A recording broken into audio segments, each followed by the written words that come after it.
예, 여러분. 오늘만큼은 현 대통령이 노무현 대통령인 걸로 그렇게 했으면 좋겠어요. 비운에 돌아가셨는데 지금 대통령 없는데 5월 23일은 현 대통령이 노무현 대통령인 걸로 마음이 좀 비장해지는데 그것을 응징할 수 있는 기회가 지금 코앞에 와 있습니다. 그리고요, 여러분들이 제일 유의하셔야 할 게 여론조사 결과에 휘둘리시는 거예요. 실제로 보면요, 이따가 다시 아주 정밀하게 분석을 해드리겠지만 실제 여론은 이재명 50, 김문수 30 정도로 보시면 돼요. 보수 과표집, 뭐 진보 다 합쳐가지고 그건 이따가 분석해드리고 이렇게 휘둘려가지고 불안불안하실 필요 없다. 이재명 후보가 압도적으로 이긴다고 그래서 투표장에 안 나가시는 분들이 있습니까? 그런 뜻이 아니기 때문에 저들은 그걸 통해 가지고 총공세를 하는 건데 아무리 보수가 10% 이상 과표집이 돼도 이재명 후보를 못 이기잖아요. 이게 현실이고 용기 갖고 마지막까지 최선을 다해 주시기 바라겠습니다. 자, 시작하겠습니다. 자, 민생 웃음연구소 28번째 시간입니다. 지금 제 앞에 아주 중책을 맡고 계신 두 분 나와 계십니다. 민주당 서민 중산층 경제살리기 위원장 안진걸 위원장님 나와 계십니다. 어서 오십시오. 네, 안녕하십니까. 마지막까지 겸손하게 치열하게 한 표라도 더 서민 중산층을 위한 정책과 공약 모험에 최선을 다하고 있는 안진걸입니다. 안진걸 소장은 얼굴 자체가 겸손해. 아닙니다. 저도 아니 그런 얼굴이 있어요? 저도 돌이켜 보면 저기 새날에서 또 웃음을 잔하게 너무 까불기도 했는데 좀 당분간 자제하려고 합니다. 예. 위원장님이시니까요. 네. 아니 한 표가 절실해서 그렇습니다. 예. 얼굴이 겸손하신 안진걸 위원장님. 자, 그리고 얼굴이 거만하신 분입니다. 총괄 선거대책본부 공보단 민생대변인 임세현 대변인 나와 있습니다. 네, 안녕하십니까. 예. 임세현입니다. 네, 저는 누룽지를 긁는 마음으로 이번 선거를 임하고 있습니다. 누룽지를 빡빡빡빡빡빡 다 긁는 마음으로 예, 그렇게 하려고 열심히 노력합니다. 네, 고맙습니다. 근데 얼굴이 너무 거만해요. 제가 참 어떻게 부모님을 탓할 수는 없고요. 네. 한 표라도 더 누룽지랑 깜밥이나 누룽지. 깜밥 아시죠? 깜밥이라 불러 그런 거. 우리 고향에서는 그 말이 누룽지를 깜밥이라고 하는데 네. 굉장히 정겹죠. 깜밥.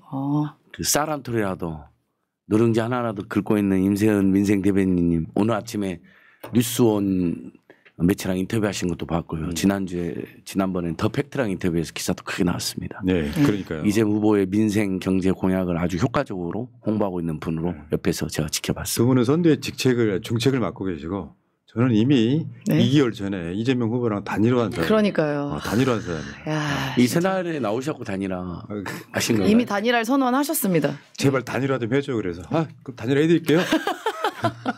뭐 좀 요구하지 그러셨어요. 공동 정부를 운영하자 이렇게. 네, 참. 아이고. 요즘 말 한마디 조심해야 돼. 맞아요. 웃자고 하는 얘기를 이상하게 그렇죠. 막 믿고 악플을 달아. 네. 국민 주권 새날 정부. 그렇지, 새날 다음에 정부 들어질 괜찮네. 정부는 새날 정부. 민중의 새날, 국민의 새날, 국민 주권 새날 정부다. 이렇게 네. 한번 감히 기대해 봅니다. 알겠습니다. 자, 채팅창 상단에 안진걸 TV, 임세훈 식당 TV 바로가기 있으니까요. 후딱 가셔가지고 이 아이들이 구독 안 하신 분들 구독 좀 해주시기 바랍니다. 네, 구독 좀 해주십시오. 네. 네, 아직 너무 부족합니다. 네. 네. 예. 자, 이제 봅시다. 이 두 사람은 그냥 민생에 특화된 사람들이야. 딱 길거리 지나가다 이마에 민생이라고 쓰여 있어. 근데 보니까 이번에 의정부 무대에 안진걸 소장이 올라갔더라고. 네. 근데 사진 한번 잠깐 볼게요. 저 표정은 있잖아요. 저 소녀 팬이 그 아이돌 스타 만난 그런 표정이야. 네, 저기 영상은 더 재밌습니다. 예. 막 동동동동 뜁니다. 저기서 뭐라 그랬어요? 그 귀속말로. 그냥 앉기만 했어? 힘내시라고. 예. 아니 후보는 뭐라고 안 하던가요? 후보는 웃고 영상에 보면 등짝을 많이 두드려 주시더라고요. 예, 오랜만에 대물로 봤기 때문에 되게 실물 받아서 반겨주셨는데 저도 모르게 이렇게 폴짝 앉게 됐는데 그 이유가 너무 고생하신 게 생각나가지고 좀 뭐랄까 정말 진심에 이루어 어떤 사랑을 좀 드리고 싶더라고요. 좀, 근데 표정이 너무 해맑다고나 할까요? 네, 연출한 건 아닙니다. 그건 확실합니다. 저도 모르게. 그점 저렇게 연출 못해. 나중에 보니까 좀 민망하더라고요. 아이고. 민망하지. 네, 저렇게까지 내가 막 좋아해도 되나 막 이런 생각이 들고. 예.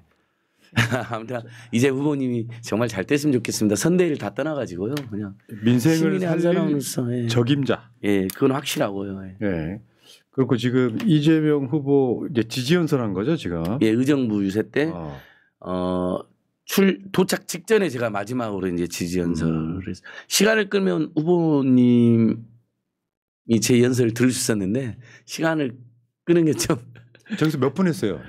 한 6분 했습니다. 많이 오래 하셨네. 이거 비하인드 하나 알려줄게. 뭐요? 이 연설이 길어서 생긴 피해자가 있어요. 누구죠? 강미정. 왜요? 왜냐하면 원래는 강미정이 네. 유세 연설을 하기로 돼 있었대. 아. 근데 이제 시간이 막 딜레이가 되니까 그러니까 부승찬 사회자 입장에서는 네네네. 예정돼 있고 선거 후 그러니까 선거 운동 등록도 돼 있고 근데 안 올리면 미안하잖아요. 그래서 올렸다가 그렇게 사고가 그 난 소동이 건가요? 일어난 거야. 안 읽을 때문이네 지금. 저 때문은 아니고 현장에서 해석이 엇갈렸나 보더라고요. 네. 그 타당 선거운동을 못하게 됐잖아요. 선거법 규정에. 그래서 그걸로 발언하면 안 된다는 분이 있는가 하면 아니 선거운동으로 등록됐는데 무슨 소리냐 해도 된다 해서 그러면 마이크를 빼고 육성으로만 하려고 해서 육성으로 했는데 부승찬 의원님이 너무 안 돼 보이니까 마이크를 잠깐 주고 뭐 이런 약간의 그건 언론 보도고 알고 봤더니 내가 다 알아봤지. 원래 탐정이시고 원래 연설하게 돼 있었어. 그러니까 법적인 문제 하나도 없다는 거야. 근데 뭐에서 걸렸냐면 이제 내가 옛날에 그 민주당 첫 장애 집회할 때 5분 준비해 갔는데 올라가기 직전에 1분만 하래. 그러면 꼬이기 시작해. 내가 무슨 말 해야 될지. 그렇죠. 그런 것처럼 지금 그 스태프들이 있잖아요. 네. 올리면 안 된다고 이야기했던 건 불법이어서 올리지 말라고 한 게 아니라 시간이 너무 오버했다. 그런 뜻이었다고 하더라고. 뭐 사고 나요 막 이렇게 얘기하는 그러니까 언론에서는 그 현재 그 당시에 그 뭐 돌발 상황인 것처럼 이야기하지만 원래는 무대 연설하게 돼 있었는데 그냥 빼고 가기 미안하잖아 사회자 입장에서. 그렇죠. 그 상황이었다고 하더라고요. 그 선거법은 아무 상관없는. 그러니까 그 선거법은 문제 안 된다고 저도 확인했고요. 네. 그날 이제 현장에서 계시더라고 같이. 그래서 저희들 또 셀카도 찍고 반갑게 만나긴 했었죠. 근데 국민의힘 김문수 쪽에서는 왜 그 부분에 대해서 선거법 위반으로 고발하겠다면서 막 으름장 놓더라고요. 법을 몰라가지고 나중에는 없었던 일로 됐어요. 참 그리고 지금 보니까 민주당 민생 전담 3인방 이런 보도도 있어요. 저게 지금 이제 임세은, 김현정, 안진걸 이렇게 해가지고.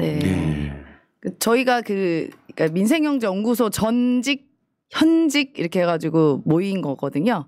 그래서 김현정 위원장님은 2020년에 이제 제가 청와대 가고 나서 민생경제연구소를 사임하고 나서 그때 이제 소장 역할을 하셨죠. 예. 우분투에 유명하죠. 그렇죠. 예, 경제 전문가, 노동 전문가. 저 세 사람의 공통점이 뭔지 아세요? 뭐죠? 모르죠. 새날 고정 출연. 맞네. 나는 그게 중요해. 맞네요. 자, 어쨌든 간에 지금 민생에 대해서는 오늘 또 보도를 보니까 안진걸 소장도 그렇더라고요. 그러니까 여러 가지 아이디어를 지금 취합하고 있다. 그거잖아. 그렇죠. 네네네. 1000개 정도. 한 벌써 우리 일면 이제 새날 애청자들께서도 지금 채팅창으로 이렇게 글을 올려줄 수 있는데 저한테 이제 문자나 이메일 주시면 저희들이 이건 이제 두 가지 목적인데요. 이미 이재명 후보나 민주당 선대가 좋은 공약이나 정책을 많이 발표했습니다만 그중에서 혹시 빠진 부분이나 모자란 부분이나 누락된 부분이 있을 수 있지 않습니까? 빈틈이나 그러면 이제 그걸 보강하고 보충하는 의미가 있고요. 그래서 다음 주 초에 초중반에 제가 몇 개라도 추가로 선대랑 논의해서 발표를 추진하고 있고요. 그 다음에 설령 이번에는 발표가 안 된다 하더라도 지금 시민들께서 모아준 것들을 제가 다 일일이 정리를 하고 있거든요. 그럼 그게 1000개가 있을 수도 있고 1500개가 있을 수도 있잖아요.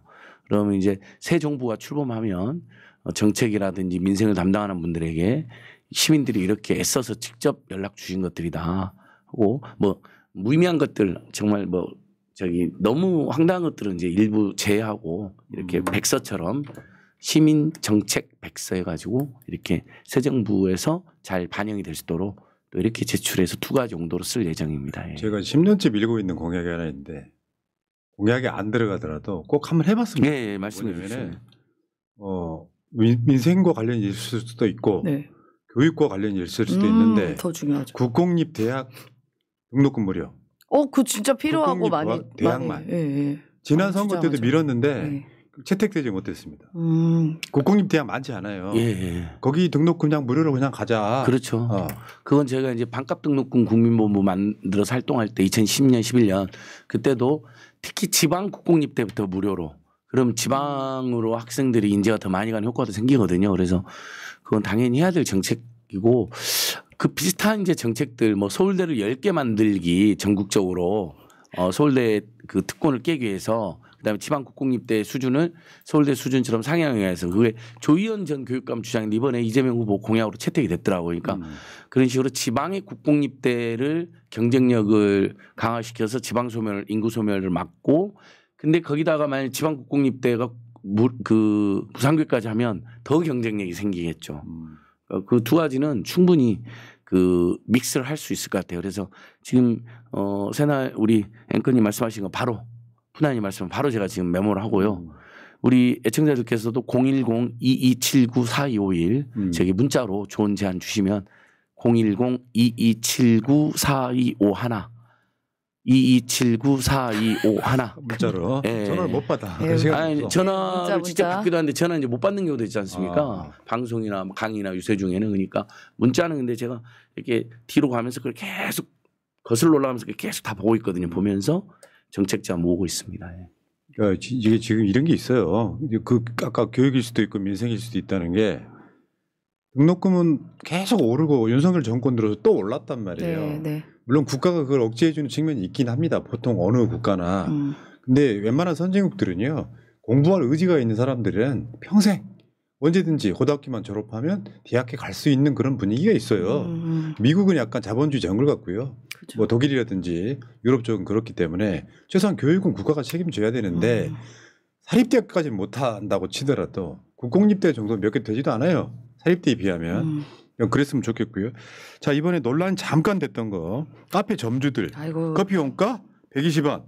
이게 어제 이재명 후보의 지지선언으로 이어졌어요. 이게 이제 국민의힘에서 딱 본질은 모두 흐려버리고 이 120원 하나 갖고 이제 이야기를 계속하면서 호도하는 건데요. 저는 오늘 아침에까지 종편에서 이 주제를 다루면서 갑론을박하는 걸 보고 너무 한심했습니다.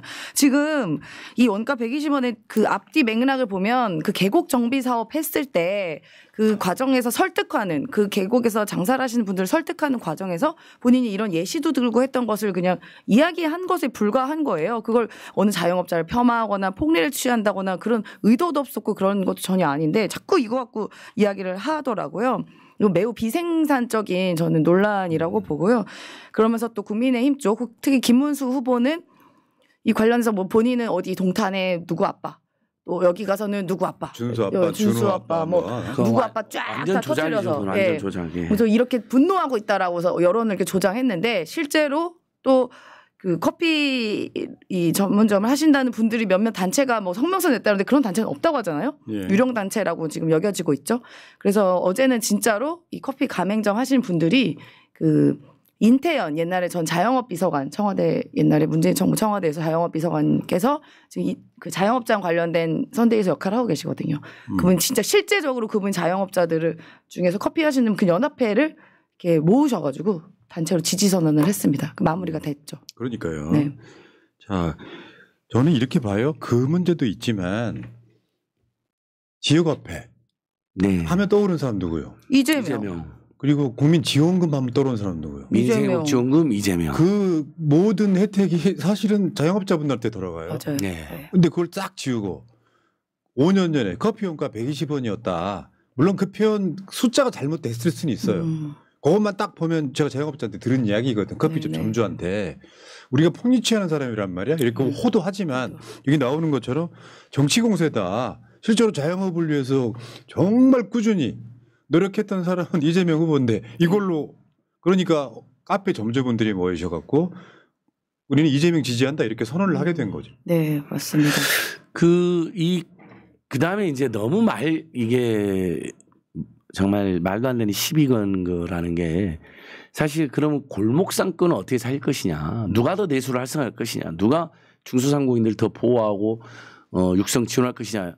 우리 헌법은 119조의 경제민주화를 규정하고 113조에는 중소기업 중소상공인을 보호 육성해야 된다고 되어 있거든요. 국가의 의무입니다. 이제 거기는 중소기업이라고 되어 있으면 그 당연히 중소기업은 중소상공인 포함됐으니까 국가의 의무로 되어 있는 것에 대해서 우리는 이런 대책을 내놓고 경쟁을 해야 되는데 아무 대책이 없어요. 김문수 후보나 이준석 후보나 사실상. 그러니까 이제 그걸로 이제 시비를 거는 건데 아니 명백하게 2017년 18년 그때 온두값이 부가세 빼고 120원이라는 표현입니다. 물론 이제 연설을 하다 보니까 아주 빨리 연설하고 또 이동하시다 보니까 온가라고 이제 표현이 된 건데 맥락은 온두값이 120원이고 부가세 빼고 그때 당시 시세 120원이라는 거 다 자료가 나와 있거든요. 거기다가 이제 원가는 당연히 여러분 임대료 인건비 그다음에 커피는 처음에 이렇게 뭐 커피 뽑는 기계라든지 여러 시설이라든지 그다음에 커피는 여러분 보시면 우리가 인테리어가 잘 됐는데 많이 가잖아요. 장소. 그러니까 지금은 커피 원가가 한 3,000원 안팎에 달해 있고 2017년도에는 실제 원가는 한 2,000원 안팎이었는데 그 이재명 후보가 그걸 모를 리가 없잖아요.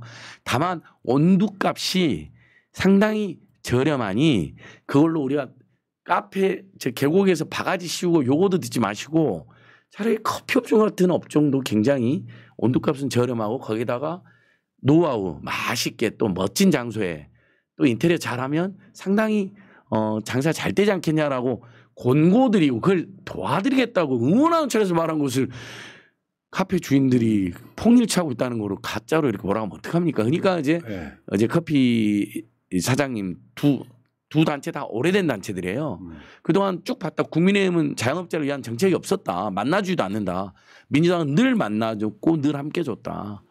그다음에 지역 앞에 발생하는 골목상권 보호, 자영업자 지원 누가 앞장섰냐 이재명 후보 아니냐 하고 저는 어제 기자회견으로 사실상 이 논쟁 끝났다고 봅니다. 예.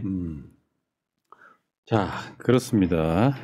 그 계곡 가면은 어디 가나 우리나라에 어디 가나 원래 옛날에는 있었어요. 백숙 팔고 네. 백숙 막 7만 원, 8만 원. 그리고 저 닭볶음탕 팔고. 네, 볶음탕. 근데 그러려면 이제 거기 품도 많이 들고 덥고 그리고 계곡은 막 이제 평상 놓고 그래가지고 지저분해지고 이거 하는 과정에서 업종도 좀 바꿔줄 필요가 있지 않겠냐의 예시였다고 보고요. 자 어쨌건 카페 점주분들 이재명 대통령 되면은 실제로 내수 활성화를 위해서 할 수 있는 모든 걸 다 할 거예요. 그렇죠. 왜냐하면 작년에만 해도요. 우리나라 성장한 것이 아주 미미하지만 수출로만 성장했어요. 내수는 완전 망했다고. 완전 망했어요. 마이너스입니다. 이 내수를 살려줄 사람 일단 누구냐? 이재명입니다. 네, 그렇죠. 자 그리고 이제 대선 이야기로 잠깐만 가보겠습니다.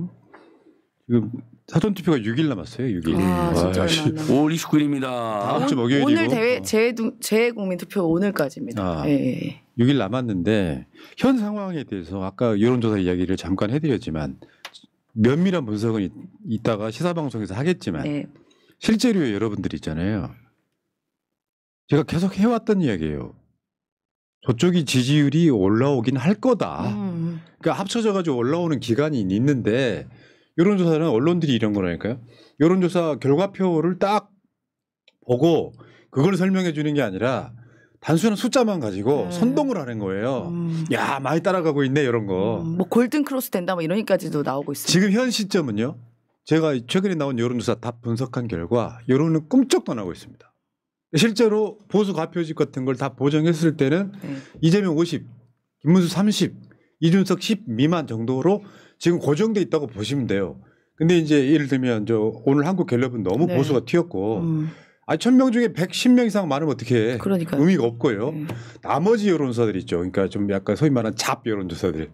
거기에는 내가 지난주에 직접 겪은 거 아니에요. 전화 받았다면서. 전화를 합니다. 해가지고 그 다음 후보는 랜덤으로 불러드리겠습니다 해. 근데 실제로 모든 문항이 1번 김문수, 2번 이준석, 3번 이재명 이렇게 하면은 처음에 습관적으로 이재명 누른 사람들이 꽤 있었을 거 아니야. 당연히 1번이니까. 그런 스킬을 쓰기도 하고요. 그 어떤 문장에 있어가지고 이재명 후보랑 관련된 논란을 집어넣어. 그래가지고 이재명 후보의 부정적 이미지를 씌운 다음에 항목을 물어보는 이런 과정들이 있잖아요. 예를 들어서 6번째 그러니까 후보들 지지율이 있다고 쳐. 근데 첫 번째에서 이미 커피값 120원 이런 얘기를 꺼내. 어떻게 생각하십니까? 물어. 그러면서 부정적 이미지를 씌운단 말이에요. 그런 잡 여론조사들이 실제로 주변에서 막 큰 의미 없이 막 하면 요거를 또 저쪽 언론들이 갖다가 김문수가 이재명 따라잡았다 이렇게 쓰는 방식으로 지금 끌어올리려고 하는 거다 이렇게 보시면 되죠. 저는 시민분들이 이제 이런 수법들도 이제 어느 정도 다 캐치를 했다고 봐요. 우리가 이제 명태균 전후를 살펴보면 명태균 전에는 이렇게 갑자기 튀는 여론조사 수치가 나오거나 이런 흐름이 있으면 진짜 뭐가 바뀌었나 하고 이렇게 의심 없이 받아들였던 때가 있었다면 이미 이제 명태균 게이트를 통해서 그동안에 여러 차례 이런 여론조사의 조작이나 혹은 그 여론을 갑자기 뒤바꾸는 일들이 있었다는 것들이 계속 나오고 있기 때문에요. 저는 지금에서 그 추세라는 것을 갑자기 벗어나거나 갑자기 튀는 게 나온다 하면 우리 시민분들은 어느 순간 저거 질문이 이상한 거 아니야? 혹은 저거 무슨 표집이 이상한 거 아니야라고 이제 의심을 하는 정도의 수준이 생겼습니다. 그러니까 네. 이제 이런 거 있어. 물론 전제는 무조건 그거예요. 네. 마지막까지 간절하게 하는 게 맞죠. 근데 우리의 사실 속마음의 목표는 압도적으로 이기는 거야. 네. 그런 상황에서 불안에 초조해하실 필요 없다. 이렇게 보시면 되고요. 다만 여기에 막 불안에 초조해갖고 쫓기다 보면 우리가 실수를 하게 돼요. 그 속 내용을 보자는 거지. 그렇죠. 그런 상황이니까 여론조사는 딱 그만큼 하셔도 되고요. 네. 예를 들어서 한마디 마지막으로 할게요. 여론조사 이야기는 110명이 많잖아요. 요거를 제대로 인구 비로 보정을 한다고 칩시다. 그러면 이재명 후보는 5% 정도 올리고요. 김문수는 5% 정도 내리면 딱 맞아요. 그러면 어떻게 되냐면 20%포인트 차이가 나요. 이건 이제 여기까지 하시고. 그러니까 사실 김문수 자체가 이런 게 있어. 대선은 전망 투표라고 하지 않습니까? 네. 그러니까 김문수는 극우 이미지만 남아있는 상태에서 고령의 극우 이미지만 남아있어. 맞아. 이 사람 막말은 거의 정광훈 수준이잖아요. 네. 네. 그런데 이재명 후보한테는 악마화돼서 싫어하는 사람도 있겠지만 상당수의 사람들이 이런 마인드라니까요. 이재명 하면 잘할 거야. 우리 같은 사람들은 정말 좋은 후보라고 생각하고 네. 보통 중도에 있는 사람들은 이재명 잘하겠지. 일을 잘한다. 이제 그게 전망 투표라고 하는 거예요. 근데 기대하는 게 김문수나 이준석한테는 없잖아요. 그러니까 전 청사진이 안 보여요. 그러니까 만약에 될 리도 없겠지만 그렇게 된다 한들 뭐가 되겠어? 뭐 윤석열 시즌 2보다 못할 수도 있습니다. 네, 하다 못하면. 계속 이상한 여론조사 한 두 회사 있지 않습니까? 그 민생경제연구소 검사하면서 이미 고발을 해놨습니다. 뭐 탄핵 때 윤석열 지지율 50% 40% 막 이렇게 나오고 50% 나오고. 이번에도 그 회사가 극우 언론하고 또 장난질 하고 있는 것 같더라고요. 그래서 저는 뭐 나중에 이 죄가 저는 추가된다고 봅니다. 그래서 여러분 너무 불안할 필요 없는데 근데 저는 이런 건 있는 것 같아요. 이제 이것은 임세훈 소장님이나 우리 푸나 형님하고도 생각이 다를 수도 있는데 유 세장이 굉장히 분위기가 밝고 맑고 대규모 군중이 윤집해 있어요. 후보는 정말 절절하게 원래 20-30분 해야 되는데 막 40-50분 연설도 해요. 피토하면서. 근데 저는 이제 의원님들이랑 우리가 가게 갖고 막 춤을 막 너무 많이 추고 막 이런 건 조금 저도 약간 걱정은 되더라고요. 왜냐하면 이번이 내란 극복과 경제민생 최악인 상황에서 벌어진 대선이잖아요. 조기 대선이고 전체적으로 굉장히 슬프고 고통스러운 대선이거든요. 그래서 필승, 쾌승은 맞는데 이제 너무 막 우리가 자극하지 웃고 말자. 즐기는 분위기가 연출돼서는 안 되겠다. 사실 그 춤을 추신 분도 웃고 즐기는 건 아니죠. 그동안 너무 억눌렸던 마음을 유권자들하고 제대로 한번 회포를 풀고 힘을 모아보자는 의미란 건 저도 너무 잘 알고 있습니다만 그런 것으로 또 이렇게 실망감을 표하거나 걱정된다는 중도층이나 합리적 보수층이 꽤 계시더라고요. 그래서 지금부터는 뭐 어제 오늘 나온 여론조사 중에 조금 장난친 것도 있고 또는 당연히 우리 푸나님도 이야기한 것처럼 마지막에 갈수록 그 진영이 총 결집을 하잖아요. 맞습니다. 또 샤이로 이렇게 숨어있던 분들도 샤이 윤석열, 샤이 김문수도 좀 나타나거든요. 그러니까 좀 더 긴장 더 했으면 좋겠어요. 저는 오늘부터는 좀 초비상. 그다음에 또 그 몇 군데 정무 분석팀이나 리더팀 보고서를 제가 봤는데 의원들이나 지역위원장들 일부가 열심히 안 한다라는 또 지적도 올라오더라고요. 누구야? 아니 그러니까 이제 제보들이 전체적으로 뭐 특정 A가 그렇다 B가 그렇다는 게 아니라 이제 그런 것들 전반적으로 좀 분위기가 빠져 보인다 요즘에. 그러니까 좀 저는 어제 오늘 뭐 선대에서 계속 메시지가 나왔잖아요. 이제 댄스 금지, 압승 금지 이런 건 잘한 것 같아요. 그리고 후보님도 굉장히 좀 화가 나신 것 같아요. 김대남 논란 같은 거 우리가 만들면 안 되거든요. 아니 그러니까 아예 그 사람은 영입을 안 했어야 된다고 저는 생각하는데 만약에 영입을 했다 쳐요. 100번 양보해서. 그럼 잡음 없이 깔끔하게 조용히 해버려야죠. 그래서 그 사람이 표에 도움이 되는 부분이 있으면 그 부분에서만 살짝 잘 드러내고 성공하고 끝냈어야죠. 왔다가 나가고 뭐 이상한 꼴이 돼버렸잖아요. 뭐 그건 큰 의미는 없어. 큰 의미는 없는데 그러니까 그런 게 이제 그런 크고 작은 잡음을 만들면 안 된다는 거죠.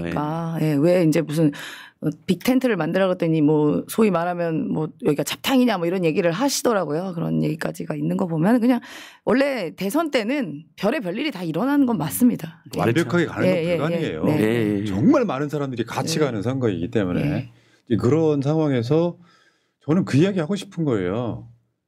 그냥 머릿속에 내가 이재명 지지하고 김문수 싫어하고 이거 지워봐.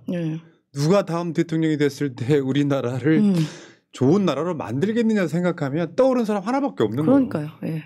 뭐 빨간색, 파란색 이 문제가 아닙니다. 네. 진짜 사람만 그냥 쭉 놓고 보면 너무 명백하죠. 이거는. 정치는 이미지라니까요. 그렇죠. 제2의 윤석열, 김문수를 뽑을 것이냐, 제2의 한동훈, 이준석을 뽑을 것이냐, 제2의 김대중, 이재명 뽑을 것이냐. 그다음에 윤석열 시즌 2냐, 아니면 민주, 민생, 평화 새로운 정부냐. 저는 이렇게 막 가도 된다고 생각합니다. 지금부터는 구전반도 그렇고 현수막도 그렇고. 일단 이번 선거가 저쪽 내란 세력 그리고 불법 계엄에 찬동했던 그 세력들이 후보를 낸 말도 안 되는 선거예요. 그런데 그 선거를 다시 뽑아서 그 고통을 하자고요. 근데 심지어 반성도 안 하고 사과도 안 하고 이준석도 자유로울 수가 없습니다. 지난 2022년 때 그 사람을 양두구육 해가지고 뽑게 만든 사람이 이준석이에요. 그러면 우리의 선택은 명백한 것이죠. 네. 당을 떠나서도요. 이거는 뭐 결과는 사실은 뻔하다고는 보는데 얼마나 많이 이기느냐의 싸움이에요. 그러니까 막 15% 20% 차이 났다가 어떤 여론조사에서 10% 차이로 쫓아오면 불안한 건 사실일 것 같고 오히려 그런 상황일 때 우리가 좀 많이 했던 마음이 더 다잡는 효과도 있어요. 그러니까 작용 반작용이라는 게 저쪽에서는 다 따라갔네 하고 사기가 올라올지 모르지만 그 사람들은 풀파워로 때린 거예요. 그게 한 막 11%면요. 1000명 중에 110명이잖아요. 전체 인구로만 따지면 몇백만 명이거든요. 그런데 이쪽에서는 그 가만히 있느냐? 아니죠. 내가 지금 전화 5통 했는데 10통 해야 되겠네 이렇게 되는 거예요. 그러니까 저는 마음속으로는 불안감 갖지 마시되 정말 어찌 될지 모르는 선거이기 때문에 절박한 마음으로 여러분들이 있어. 지금 방송 보시는 분들이 이런 거 있다. 본인은 아무것도 안 해. 쉽게 표현하면 선거를 대상화하면 안 돼.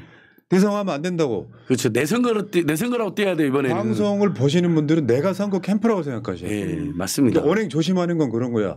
평상시 이재명 지지자였는데 동네에서 평판이 안 좋아. 표 깎아먹는 행위예요. 그렇죠. 그러니까 평상시 좀 언행이 거친 사람도 이재명 후보가 너무 당선이 많으면 이재명 후보를 응원하더니 저 사람이 바뀌었다. 굉장히 공손해졌다. 인사도 깎듯이 이제 사실 이 정도는 우리가 더 노력해야 되지 않겠습니까? 맞죠.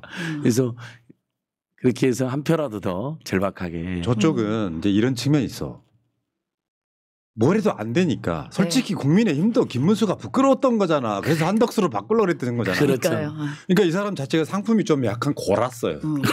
골았어. 그러다 보니까 마지막 할 수 있는 게 이준석과의 단일화가 유일한 기대치고 실제로 오늘 그 보수 과 표집됐던 여론조사 보면 둘이 합치면 이재명하고 비슷하게 나와. 그런데 이준석이가 그러니까 모르지. 이거는 정치인 생물이기 때문에 결국 어떻게 될지 모르는데 이준석이가 만약에 김문수랑 단일화를 했을 경우에 어떻게 될 거냐. 여기 잠깐만 해보시자고. 그러니까 어제 이준석이는 절대 단일화 없다라고 확실하게 못을 박잖아요. 근데 그 말을 다 믿으면 안 된다는 거지 일단은. 그렇죠. 안철수도 그렇게 했습니다. 아무도 그건 장담할 수가 없는 거예요. 맞습니다.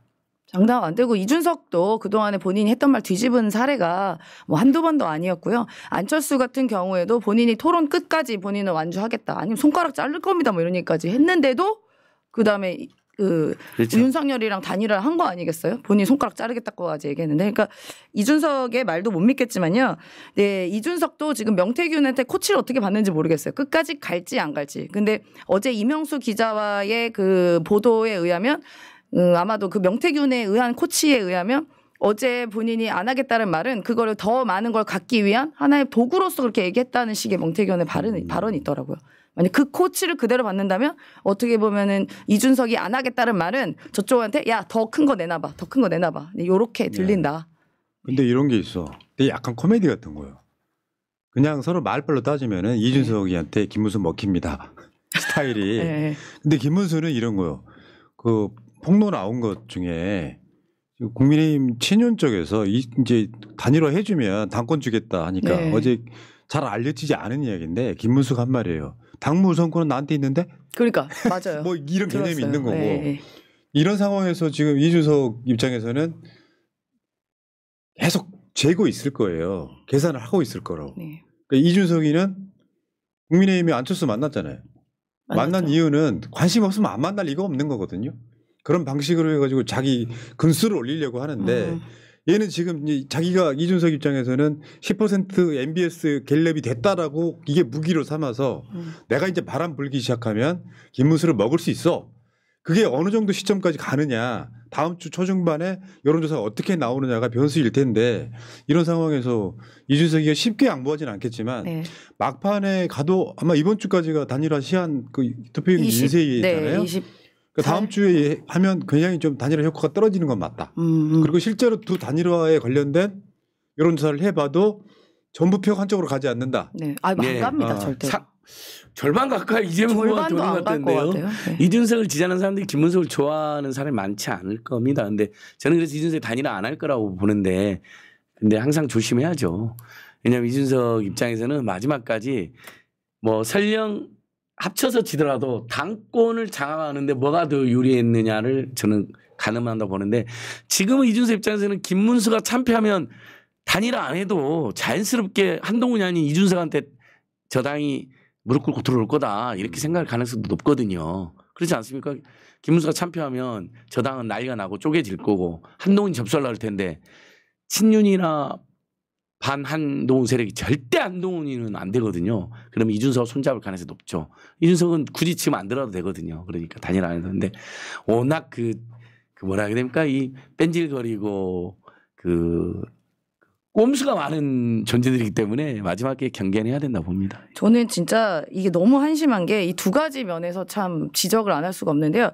일단 국민의힘 뭐 물론 내란 정당에서 배출한 후보이긴 하지만 지금 경선 때부터 지금까지 지금 김문수 후보나 저쪽 측은 단일화 말고는 기억나는 게 하나도 없습니다. 그전에는 한덕수랑 단일화 얘기했다가 김문수를 바꿔치기 해서 결국 뉴스가 다 글로 소비됐고 지금은 한참 후보들끼리 정책 경쟁하고 비전을 알리고 이렇게 후보의 어떻게 보면은 이 능력치 이런 걸 보여줘야 될 때 또 갑자기 또 김문수랑 윤석열 이준석 단일화 얘기로 또 이게 몰아가요. 그러니까 단일화 말고는 할 얘기가 저쪽은 맞죠. 없는 거예요. 맞습니다. 네, 그게 너무 한심하고 그래서 저희는 손해 보는 게 뭐냐면 우리는 이재명 후보에 대해 알릴 게 너무 많거든요. 너무너무 잘할 것도 많고 알릴 것도 많은데 그것에 묻힌 게 안타깝고 두 번째는 왜 이렇게 이준석한테 할애를 해주죠 보도가? 아니 이 정도 급이 아니잖아요. 지지율만 봐도요. 근데 여기에 막 모든 사람들이 다 초점이 일로 가 있고 이준석 말만 하면 기사가 나오고 단독 보도 나오고 저는 이거 비정상적이라고 생각이 듭니다. 그래서 이준석이 노리는 게 이렇게 보도량을 많게 해가지고 지지율을 예를 들어 뭐 두 자릿수로 만든 다음에 이제 다음 주부터 깜깜이 선거 아니에요? 깜깜이 선거 때도 명태균 씨 이용하겠죠. 그때 이상한 여론조사 막 비정상적으로나 혹은 암암리에 이렇게 입소문 나게 한다면 야 우리가 거의 대등해졌대라는 거 안 할지 우리가 어찌합니까? 그동안 한 전적이 분명히 있는데. 그 공작 나오죠. 네, 뭐 그렇게 할 것 골든 같다. 크로스 했다고 나오고 근데 막상 참패하잖아요. 그리고 6월 3일 선거는 부정선거였다고 얘들의 작전입니다. 골든 크로스 했다고 사기치고요. 그래놓고 패배하면 6월 3일 부정선거였다고 윤석열 전환길 이용돈을 내세워서 밑자락 깔고 다 규탄하는데 김문수 뭐라고요? 아이고 우리 대통령 영화도 볼 수 있는 것이고 선관위가 잘못한 게 많지. 벌써 짜고 하는 거예요. 이놈들은 불복하려고 그럴 거예요. 영화 같은 거 보러 다니시면 좋죠. 이게. 사람 많이 만나고 사람 많이 만나고. 선관위가 문제가 있다 그러고 여러분 김문수는 부정선거론자입니다. 윤석열이 일평한 게 김문수가 윤석열이 지 아버지 같아. 그러니까 은퇴하셨어 우리 네. 아버지가. 그럼 뭐 영화 하나 보러 다니시고 사람도 만나고 다니시면 좋은 거 아닙니까? 이런. 아우 나 정신 그러니까 우리 아버지 지금 나이도 있으신데 고스톱도 치러 다니시고 막걸리 드시고 다니면 좋죠. 자식 입장에서. 그 느낌이죠. 근데 우리 아버지 생각이 부정선거인데 그건 선관위가 잘못이 있어요. 우리 아버지 말이 맞아요. 이거잖아요 지금. 선관위가 해명하세요. 야 이놈아 윤석열 친구가 선관위 사무총장이고 그전 사무총장은 이 사람아 국민의힘 당신들 정당 후보로 나왔네. 이런 얘기 꼭 해주고 싶네요. 이게 근데 캠프에선 딜레마가 있을 거예요. 뭐냐면은 부정선거 주장하는 분들한테 제가 한마디 했습니다 지금. 그러니까 부정선거는 이제 왜냐하면 국가 시스템 전체가 부정선거를 선관위부터가 부정하고 국민들 절대 다수는 안 믿는 거니까 그냥 큰 변수라고 생각하지는 않고요. 문제는 이제 캠프의 고민은 뭐가 될 거냐면은 제가 항상 주장하는 표현이 있어요. 태도. 태도의 사회학, 태도의 심리학 이런 거거든요. 네, 네. 그러니까 이제 캠프에서는 조심해야 되는 거는 민주당이 좀 이제 교만해졌다는 표정을 보여주면 안 된다 이런 거고. 그렇죠, 그렇죠. 그런데 사실은 이런 측면도 있거든요. 또 선거라는 게 바람, 신나게 뭔가 이런 측면도 있어야 되는 거예요. 맞아요, 맞아요. 그래서 톤 조절하는 거예요, 톤 조절을. 그러니까 저쪽에서는 이제 이런 핑계로 민주당이 좀 자만심에 빠져 있어 싶을 때 저쪽에서는 이제 여론조사 막 사실상 조작을 해가지고 네. 밀고 올라오고 하면 우리가 너무 밝은 표정만 보였나? 좀 진지하게 갈까? 네. 이런 식으로 지금 고민이 계속 있을 수밖에 없는 건데 현실적으로는 네. 실제로 제가 주위에서 봐도 여론조사의 표를 봐도 여론은 하나도 안 바뀌었어요. 네. 그러니까 예를 들어 선대위나 뭐 관련된 분들, 의원님들 이런 분들은 저희가 겸손하고 바닥부터 이렇게 겸손한 자세로 가는 건 맞는데요. 저는 이렇게 지지자분들이나 우리 유권자분들은 사실 주인이잖아요. 주권자. 본인들이 주인공입니다. 사실 뭐 이재명이라는 후보도 계시고 뭐 하지만 결국은 내가 주인공인 그 날이기 때문에 전 좀 즐길 분들은 즐겼으면 좋겠다. 왜냐하면 이번에 비상계엄 사태 때 우리 시민분들이 막아주셔서 민주주의를 지켰고 그렇기 때문에 조기 대선이 또 발생할 수 있는 거였잖아요. 그러니까 민주주의를 지켰던 그분들이 주인공이기 때문에 내가 선택할 수 있는 이 주권의 그 기분 혹시나 드디어 이제 내가 이 내란을 종식시켰다라는 그 기분은 즐기시는 게 맞다. 근데 우리들은 뭐 선대에 관련된 분들은 겸손하게 가는 게 맞죠. 맞죠. 네. 그 어제인가 그 새날에 댓글 다신 분 중에 이렇게 있었어. 입방정 떨지 마라. 우리가 이긴다고 입방정 떨지 마라. 그 불안감은 이해를 합니다만 그게 예시를 하나 드러났더라고. 총선 때 200석 한다며. 니들이 입방정 떨어가지고 190석 정도밖에 못했다 이야기하고 싶으셨던 것 같아요. 사실은 저는 이제 이 선거판에서 이제 나름 분석을 오래 해보니까 그런 입방정으로 바뀌는 선거판이 아니에요. 굳이 말하자면 여러분 맞아요. 강서구청장 보궐선거 기억하시고요. 네. 그 흐름이 총선으로 이어졌고요. 그 총선에서 압승하면서 윤석열 결국 탄핵까지 왔어요. 근데 큰 흐름 속에 내란까지 일으킨 상황이에요. 네. 그래서 지금 대선이 지금 코앞에 와 있는 거잖아요. 큰 흐름은 바뀌지 않는다. 문제는 자잘한 것들 예를 들면 지금까지 90%는 정해져 있다고 봅니다. 오죽하면은 그런 얘기 있어요. 이재명 후보는 자신과의 싸움이다 이제. 뭐 토론 같은 건 큰 의미가 없어요. 자신과의 싸움인데 결국 큰 실수 캠프나 후보 본인이 큰 실수를 하지 않는 한 뒤집어진 선거는 아니다. 네. 다만 어떤 선거나 지금 딱 이 시기 때는 이런 논란들이 있어요. 맞아요, 맞아요. 예. 그러니까 그건 예전에도. 그렇죠. 근데 그래도 댓글 읽어보니까 우리 운동원들은 신나게 춤을 춰도 된다. 제 생각 아닌 생각 반대다. 뭐 이런 댓글도 있네요. 그러니까 저도 임세현 소장 말씀드렸는데 유세 중에 이제 그 선거 운동원들이 시민들의 관심을 끌기 위해서 이렇게 율동하는 것은 좋은 것 같아요. 신나게 또. 근데 어쨌든 저는 이제 책임 있는 인사들이나 의원들이나 또 영향이 크신 분들은 진짜 이번 선거를 더 절절하고 제 3절 선거를 해야 된다. 절박, 절실, 절절 이렇게 웃었는데 네. 저는 이렇게 6월 3일까지 이렇게 가는 게 좋을 것 같습니다. 네. 자 그런데요. 이제 뭐 더 자세한 얘기는 이따가 바로 이어질 시사에서 얘기 좀 해드리고 지금 김건희 씨. 저 지금 잠적 중인데요. 김건희 씨. 그 샤넬백이 받은 게 한 개가 아니라 2개였다면서요. 체질 둘 빼고 다른 겁니다 이게. 그러니까 목사님 둘 빼고 다른. 디올백 그건 디올이고. 통일교 샤넬백. 네, 조그만 파우치고. 이거 이번에는 1,000만 원 하나는 1,000만 원이라며. 샤넬백 있잖아요. 김건희 씨 샤넬백 지금 2개 받으셨다 그러던데 그리고 받고 나서 지금 건진한테 전화까지 하셨다면서요. 제가 잠적 중인데 지금 간만에 또 나왔네요. 예, 여러분 제가요. 코바나 컨텐츠라는 그 문화예술 그 기획 담당자였습니다. 그렇잖아요.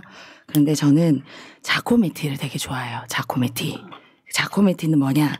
조각에 어떻게 하면 그 영혼을 불어넣을 수 있을까? 그거를 고민했던. 김건희 씨 한번 핵심만 말씀해 주시죠. 자코메티인데요. 저는 그 예술적인 감성을 존중해서 이 샤넬이라는 그 디자이너가 어떻게 하면 본인 작품에 그 살아있는 영혼을 불어넣었을까?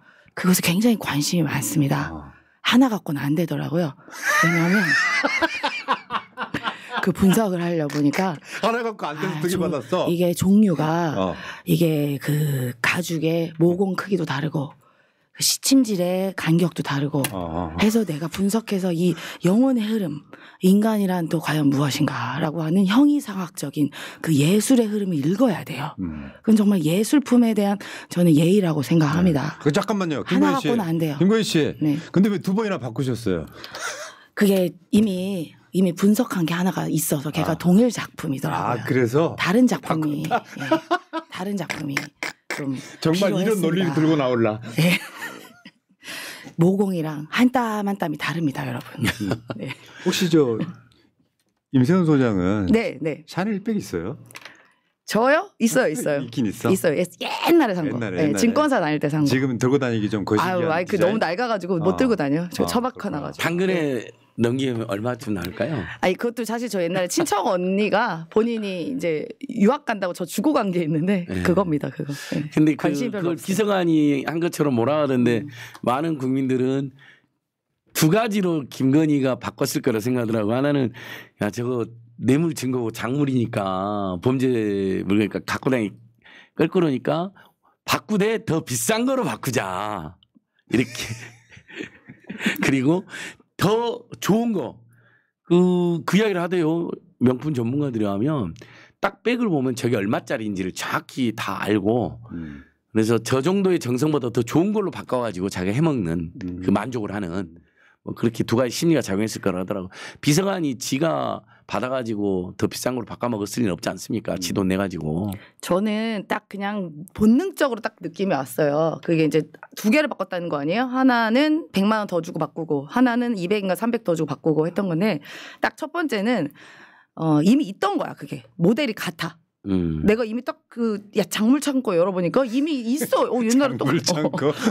이미 똑같은 게 또 있네? 라고 하니까 야 이거 다른 모델을 바꿔. 작물 창고라고 자기들이 이야기했잖아요. 네. 선물 반환 창고. 네. 어딨냐 그거 진짜. 아니, 본인들 선물 반환 창고로 했으니까. 근데 거기 있는 걸 동일 모델인 거예요. 그러니까 이제 이게 굳이 두 개가 있을 필요가 없죠.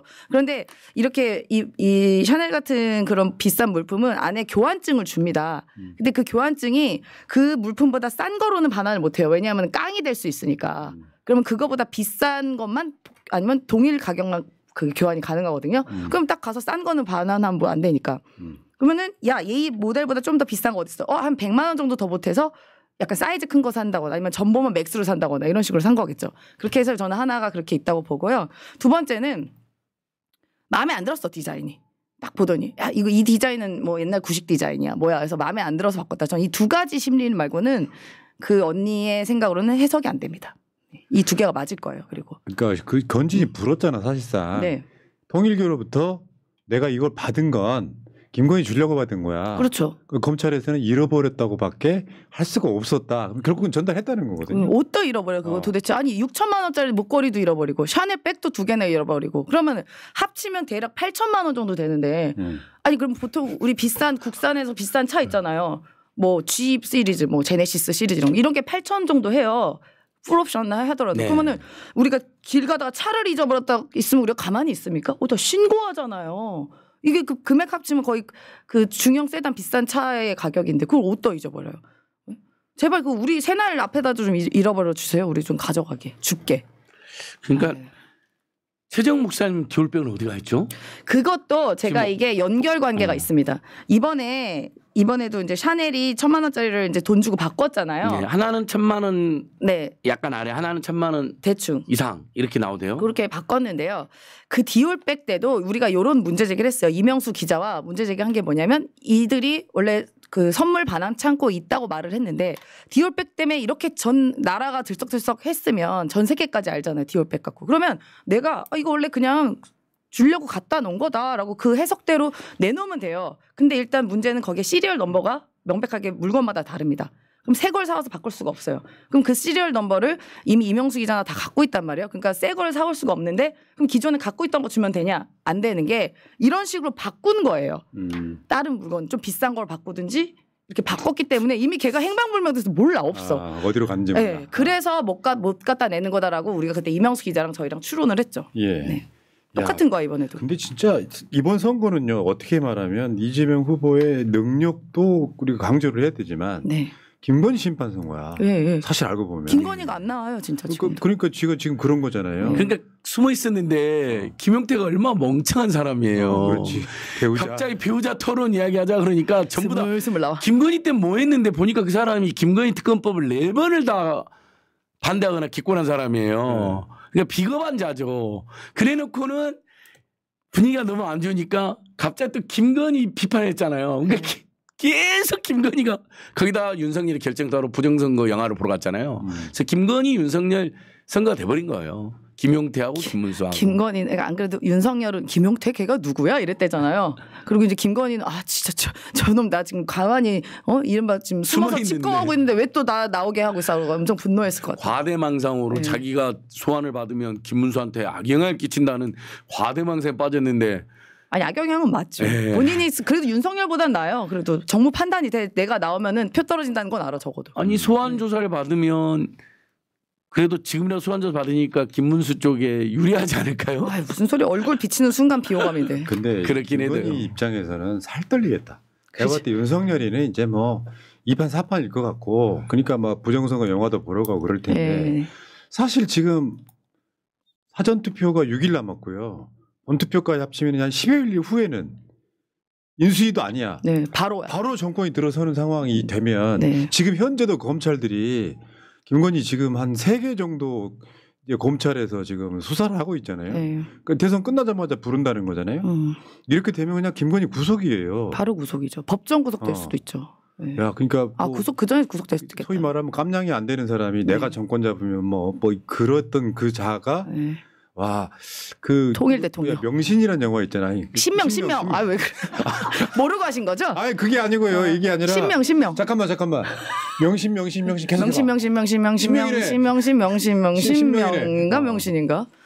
야, 명신명? 그러니까 아마 역사에 남을 아마 지금 이제 만약에 다음에 개헌하게 되면요 7공화국 되는 거잖아요.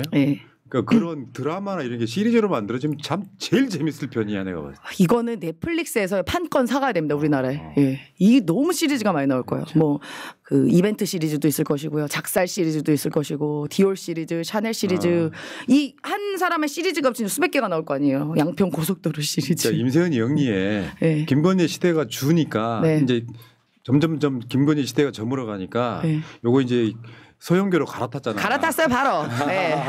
김건희 때 이제 김건희가 이제 V0일 때나 제가 이제 한참 이제 김건희 흉내내는데 이제 이혼이 끝났잖아요. 감옥 가는데 굳이 이혼이 따라할 필요가 없죠.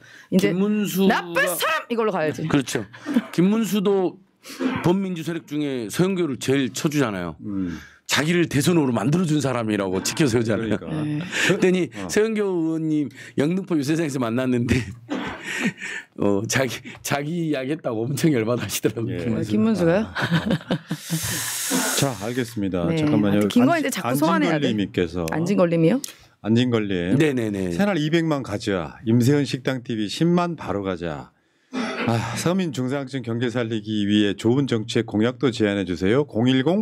010-2279-4251 또는 AHN8518 내가 이게 이제 슈퍼챗 때문에 읽어드립니다. AHN8518 8518 @ 안진걸TV 올림하셨고요. 아니 방송 생방송 중에 이걸 하고 있어요? 그러니까 항상 불만인 것은 200만 가자 해놓고 슈퍼챗은 33,000원 이건 좀 이건 아니라고 봐요. 33,700원. 33,700원. 자, 제이님 북힘이 대선에 나와서 헛소리를 하시는 걸 들으니 염치가 미제란 말이 떠오릅니다. 염치가 미제다 옛날에. 진짜 오랜만에 거의 깜밥 같은 말이네요. 깜밥 같은 대사리 같은 말. 임세은 소장님은 항상 앞머리가 촉촉한 것이 무척 멋지십니다. 안진걸 차석 소장님은 머리를 짧게 깎으시니 무척 잘생겨 보이십니다. 저랑 쌍둥이처럼 닮으셨습니다. 감사합니다. 얼굴 자체가 겸손한 인간 아니야. 제가 할 수 있는 최고의 칭찬입니다. 민생연구소 화이팅 하셨고요. 감사합니다. 얼굴이 교만한 임세은. 마나야님, 나 저것들 선거운동 어떻게 하는지 제보 좀 하고 싶은데 사진 제보 어디서 하나? 여러분 그 새날 텔레그램 정보방에요. 제가 방송 중에 안진걸 슈퍼챗 쏘듯이 새날 텔레그램 정보방에 글 하나를 올려놨어. 거기 댓글로 첨부 파일 같은 거 다 올릴 수 있어. 맞아. 부정선거 거기다 제보해 주시기 바랍니다. 맞습니다. 자, 근데 왜 33,700원인지는 아시죠? 337박스. 그러니까. 근데 이걸 요즘 1020, 30 세대들은 337박스를 모른다고 하더라고요. 시작. 짝짝짝. 짝짝